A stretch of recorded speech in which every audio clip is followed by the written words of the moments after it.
আসসালামু আলাইকুম রহমতুল্লাহি বারাকাতু। তো এখন আমি ফোনে ঢুকে একটা লাইভ দেখলাম।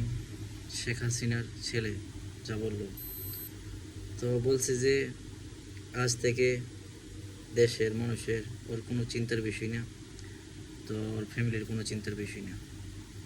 তো উনি আমাদের জন্য কোনো দিন কি চিন্তা করছে, বা চিন্তা করলে কি আমরা এই পরিস্থিতিতে যেতাম, না আমরা এই কাণ্ডগুলা করতাম, বা দেশবাসীগুলা এরকম করতাম?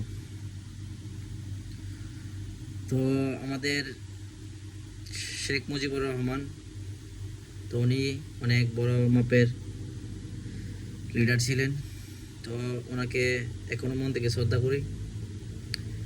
তো ওনার মেয়ে যে কাজটা যে করলো শেখ হাসিনা, তো এটা একেবারে ঠিক করে নাই।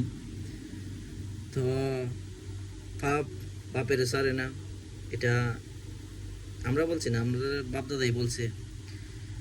তো আমার কাছে একটা জিনিসই খারাপ লাগলো। তো শেখ মুজিবুরের ছবিগুলা উড়াই নেওয়া, ওনার উপরে মারধর করা, ছবির মধ্যে পোস্টার ছিঁড়া নেওয়া, বা পোস্টারের মধ্যে অনেক ধরনের অশ্লীলতা করা।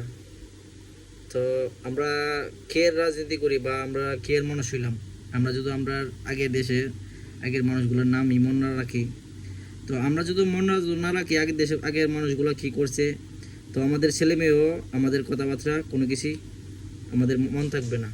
আমাদের কথাবার্তা ওদের কাছে কোনো কিছুই মন থাকবে না, ঠিক আছে?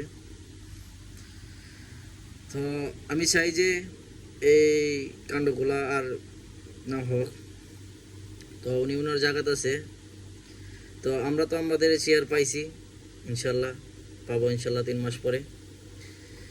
তো দোয়া রইল সবার জন্য, তো আমাদের জন্য দোয়া করবেন ইনশাল্লাহ।